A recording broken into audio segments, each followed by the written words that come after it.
I stood outside my new home in Eugene, Oregon. A modest two-bedroom bungalow with a wooden fence, and delicate purple wisteria climbing over the porch. The crisp autumn breeze gently brushed my hands just as the sound of engines rumbled down the street. My father's semi-retired SUV arrived first, followed by my brother Keith's old silver minivan. My mother was the first to step out, her floral dress fluttering as if it were some joyous family reunion. Her face radiated with expectation, blooming almost. Keith's wife hurried to unbuckle the twins from the back seat, while Keith stayed behind in the car, his gaze fixed on the rearview mirror, adjusting his hair. Of course, he did, I muttered as I stepped off the porch, hand resting on the doorknob.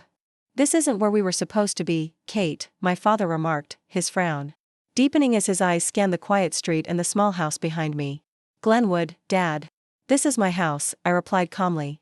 Silence hung in the air like the stillness before a storm. What is this? Keith suddenly yelled, his voice loud enough for a few neighbors to peer through their windows. Where are we supposed to stay?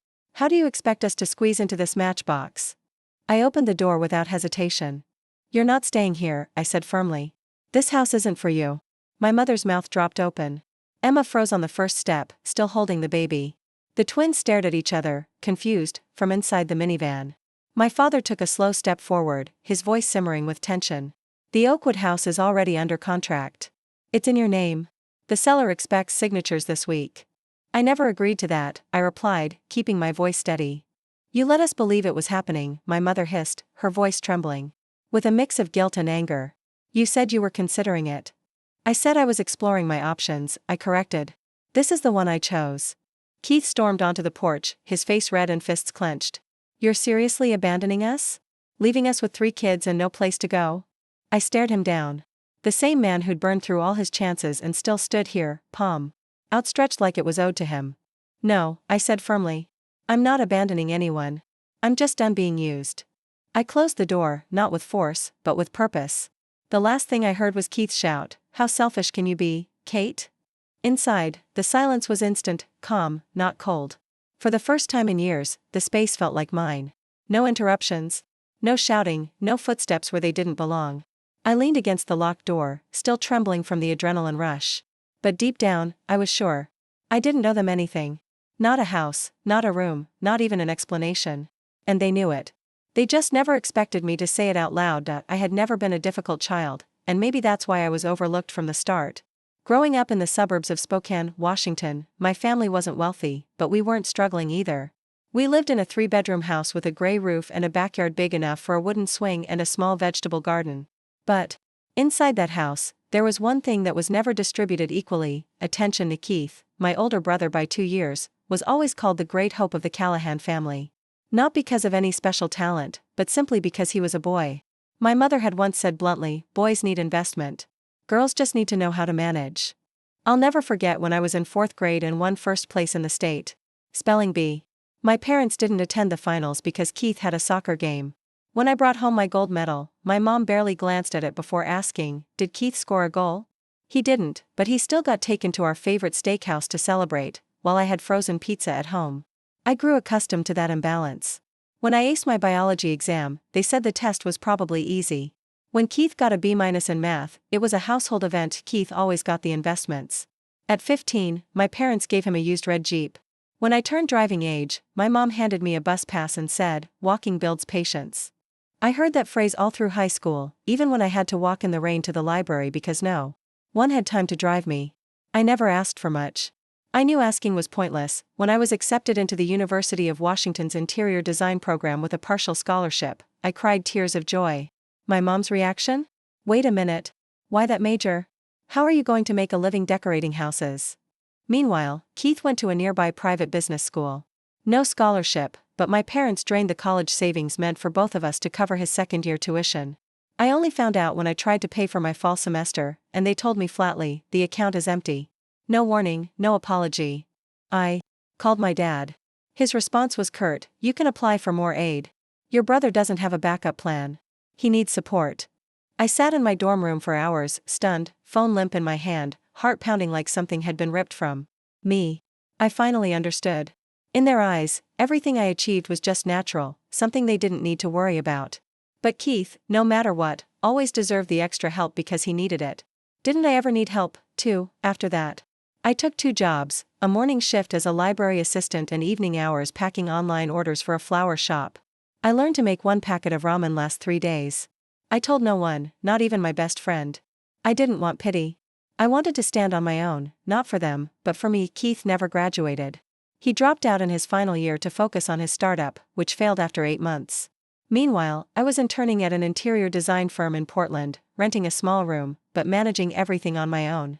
I didn't go home for Christmas. My mom sent a passive-aggressive text, "The family feels empty without you. You're the big sister. You should think of your brother." I didn't reply. I had been thinking of him my whole life, and now, here I was, standing inside the first house I'd ever bought myself after a decade of hard work and sacrifice. They were all outside, furious that I didn't give them a piece of something they never helped build. And I? For the first time, I was inside, locking the door, not to escape, but because I finally chose myself. I clearly remember that day. It was a Friday in early August, the temperature hitting 95 degrees Fahrenheit.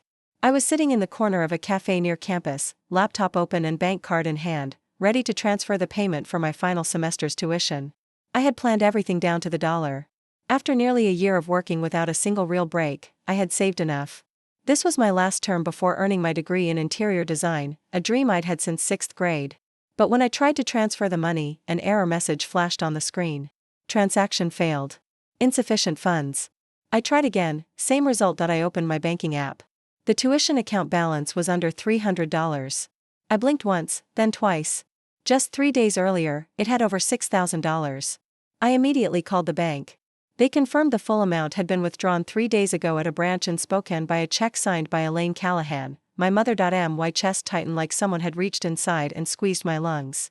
I called her. She picked up after 3 rings. "Oh, Kate, I'm at the market with the kids. Everything okay?" I gripped the phone. "You withdrew all my tuition money." There was a brief pause, then she sighed as though she were the one who'd been hurt. "You know Keith's in a tough spot. This startup really has potential. I thought you'd understand." I cut her off, my voice shaking with anger. "You thought I'd understand you taking every cent I worked for all year to fund a lawn care app? Don't say it like that, Kate," she snapped. "It's a family project.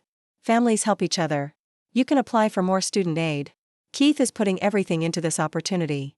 I lowered the phone from my ear just to breathe. I wasn't shaking because I was broke. I was shaking because I was betrayed again. She kept talking like she was the victim here. "You've always been strong. Keith's not like that. You're always fine. And your brother? Well, he needs more support." I didn't say another word. I hung up. That evening, I worked the night shift at the flower shop. While assembling a wedding bouquet, I silently calculated how many hours I'd need to replace what she took. I knew I wasn't going to drop out. Not for them. I applied for an emergency student loan and cut every non-essential expense. No coffee, no eating out, no streaming, no new shoes, even though my current pair had a split sole. Every morning, I got up at 5 a.m., opened the library, went to class, then worked at the shop until 10:00 p.m. 3 months passed. I survived. I studied. I told no one. Then my mom called and invited me home for Thanksgiving. "Your dad's roasting that cheese-stuffed turkey you love. Keith's bringing the projector. The kids can't wait to see Aunt Kate." I almost laughed. "Mom, I'm barely surviving after losing all my tuition money, and you're talking to me about cheese?" She chuckled lightly as though nothing had happened. "You always manage somehow. Thanksgiving's for coming together, not holding grudges over money." Grudges over money. Of course, that's how she framed it. I didn't say I'd come. But in the end, I still bought a bus ticket from Portland to Spokane. Not because I wanted to, but because I wasn't yet strong enough to say no. That night, Keith showed up almost an hour late because of an online meeting with investors. He walked in dressed like he had just stepped off a tech pitch stage, hugged Mom, kissed Dad on the forehead, and clapped me on the shoulder. "You holding up okay? You look kind of tired." I looked him straight in the eye. "I'm working 2 jobs a day just to survive. What about you? How's that plant care app going?" He shrugged, grabbing a piece of garlic bread. "On hold. But don't worry, I've got a new idea. A platform to connect contractors to homeowners in real time." I stopped listening. I scooped up some mashed potatoes and swallowed them like gravel. That night, I sat in my old room, now converted into a playroom for the kids, and made myself a promise. The next time anyone asked me to sacrifice again, I'd remember this feeling. The cold sting of being forgotten, the pain of kindness wrung dry. And I'd choose differently. I graduated on a gray, rainy June day. The whole campus cheered beneath umbrellas while I stood quietly at the end of the row, clutching a diploma that had cost me every ounce of energy in my youth. No one from my family came to the ceremony. My mom said she couldn't afford a plane ticket. Keith was tied up in a strategic meeting. My dad didn't answer my texts. I wasn't surprised. I wasn't even sad. I just quietly left campus, tucked the diploma into my backpack, and caught the overnight bus back to Portland, a place where, for the first time, no one knew me as Keith Callahan's little sister. The city welcomed me with honking horns, the scent of wet asphalt, and rows of buildings packed so tight it felt like there had never been room to breathe.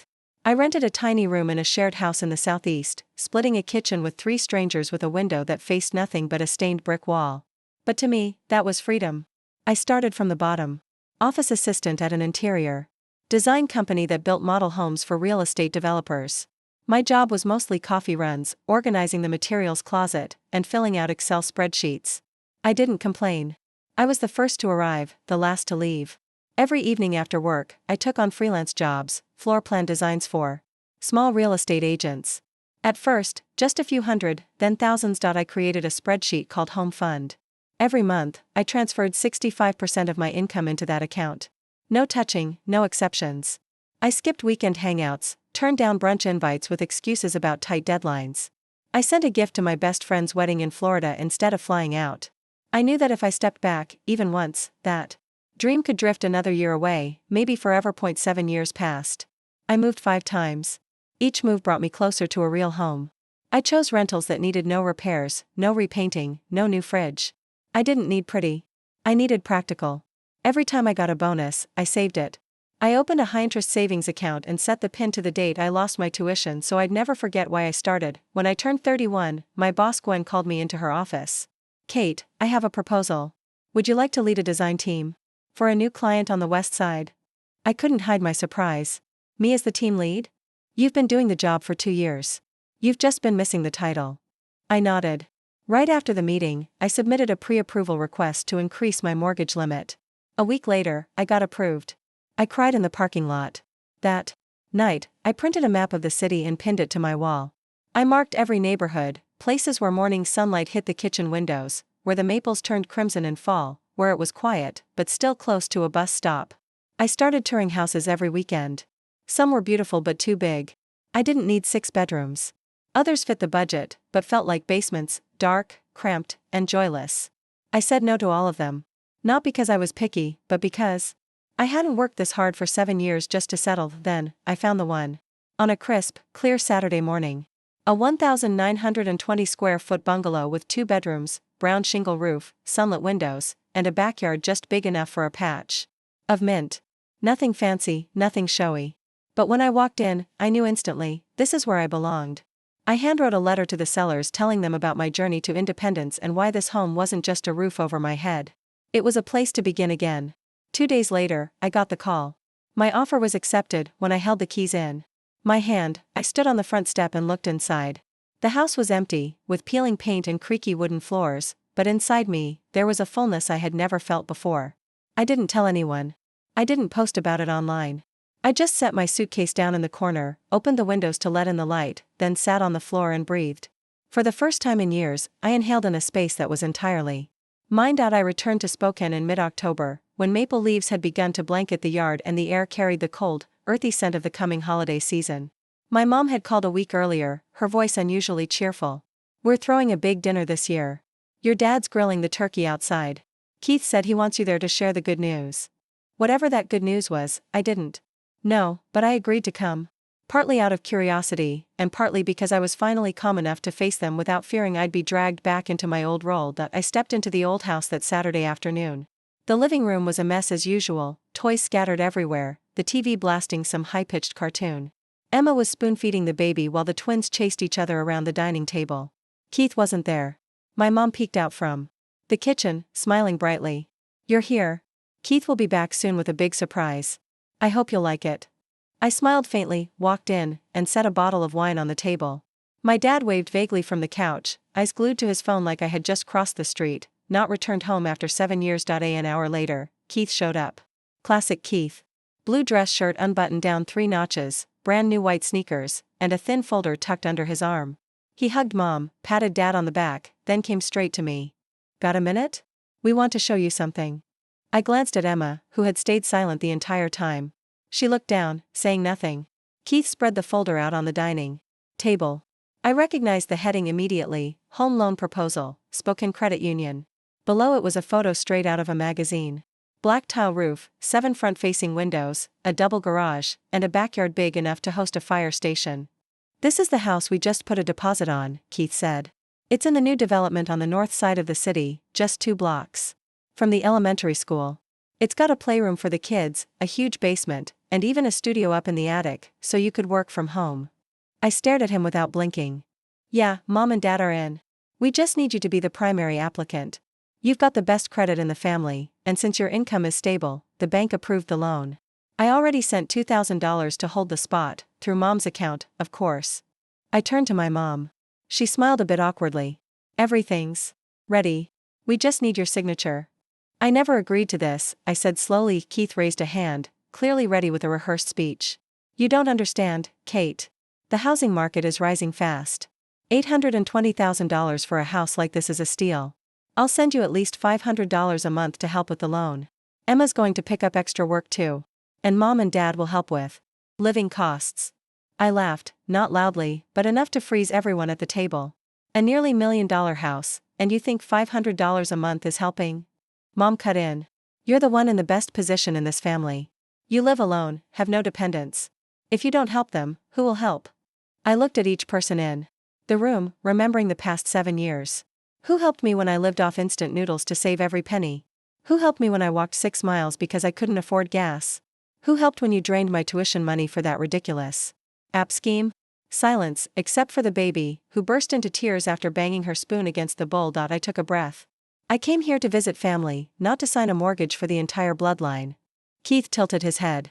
Do you even realize what you're turning down? This is a chance for us to live close again, to rebuild our relationship. No, Keith, I said, cutting him off. This is a chance for everyone to drain me a little more. And I'm out of patience. I folded the folder shut and slid it back to him. If you want the house that badly, buy it yourselves. But don't expect to use my name for a plan I never agreed to. I stood up. My mom started crying. My dad still didn't look up from his screen. Emma scooped up the baby, her head bowed, silent. As I reached the door, Keith shouted after me. Selfish. With family like you, we're better off without you. I didn't turn around, just smiled softly and whispered, finally, someone said it. I left Spokane on Sunday morning, taking the 6:10 bus. No one came to see me off. Emma quietly closed the door after I pulled my suitcase across the threshold. Mom never came out of her room. Keith sent a single text at 1 a.m. You'll regret this. I didn't reply. I didn't need to. Because for the first time in my life, I didn't need anyone to validate my choice. I had already done that with the key in my hand and the piece behind this door where no one pushed me down to lift someone else up. The message came on a Thursday night, just as I was sipping peppermint tea on the porch, surrounded by warm lights and the damp scent of wood after rain. A familiar number, just a few simple words: Kate, it's Emma. I changed my number. I just wanted to say I understand and I'm sorry. I stared at the screen. My heart didn't race. It didn't shatter. It just tightened a little, like something inside me had been waiting to unclench. I typed back slowly, thank you for saying that. 3 minutes later, she sent a photo. Mason, Ella, and little Leia sitting on a picnic blanket, grinning wide. Behind them was a patchy lawn, scattered leaves, a cheap plastic table, but filled with sunlight. We're temporarily renting a 2-bedroom apartment. It's small, but peaceful. Keith found part-time work at a warehouse. I just started as a virtual assistant for a real estate firm. No one expects anything from me anymore. And I feel relieved.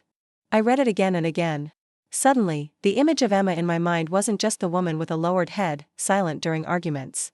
She looked like a mother, a wife, and now maybe someone learning to own her life. I didn't reply right away, but the next morning, I sent her a new message: if you and the kids ever come to Portland, my door's always open. No pressure, no expectations. 3 weeks later, on a Saturday afternoon, a gray rental car stopped in front of my house. Emma stepped out in a plain hoodie, holding Mason and Ella by the hand, little Leia on her hip. She smiled, not nervously, not awkwardly, but like someone who knew this wasn't just a visit. It was a beginning. I opened the door, visibly moved. Was the drive okay? Better than I expected, she said, then chuckled. Leia slept all the way from Salem. The 3 kids burst into the backyard like someone had opened the gates. Ella squealed when she spotted the hammock I'd tied between two maple trees. Mason asked immediately, "Kate, do you have Wi-Fi?" I laughed. "Yes, but only after you help me water the plants." That evening, I laid out a simple meal on the patio. Grilled chicken sandwiches, pickled cucumbers, and some butter cookies I'd baked that morning. We ate, laughed, and shared stories. No one interrupting, no one taking sides. No Keith, no Mom, no one to intrude, no one to silence after the kids fell asleep and sleeping bags were spread across the living room. Emma and I sat on the porch, each with a mug of hot tea. She spoke softly, her voice quiet but steady. "I know that day everyone was awful. Your parents, but back then, I didn't dare speak up. I thought staying quiet would make things pass." I looked at her without blame. "You don't need to justify anything. You just need to live. And you're doing that now." Emma nodded, her eyes a little glassy. "You know, it was you who gave me the courage. You said no. You walked away. I never thought a woman in this family had the right to do that." I gave her hand a gentle squeeze. "We're still learning, Emma. Both of us." After that visit, we kept in touch more often. No pressure, no weight.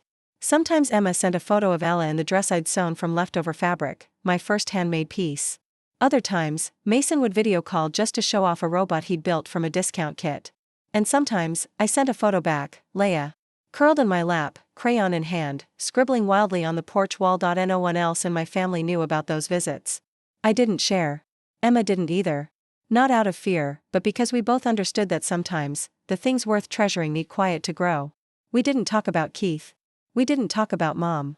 We talked about work, growing cucumbers in foam boxes, saving up for the kids' new laptop. We talked like friends, not in-law sisters, not the chosen and the outsider, and I think, maybe for the first time in my life, I had a family bond that didn't require me to fight to belong. Spring in Portland always arrives gently, as if it doesn't want to disturb anyone. The sunlight is never too harsh. The rain never too long, and the daffodils in my front yard bloom right on time, just enough to make me believe I'm exactly where I'm meant to be. I painted the living room a soft gray moon, built my own bookshelves, and planted mint along the kitchen window ledge. Every morning, I make coffee with a French press, crack open the window to let in the breeze, and work on my old but reliable laptop. No one wakes me up.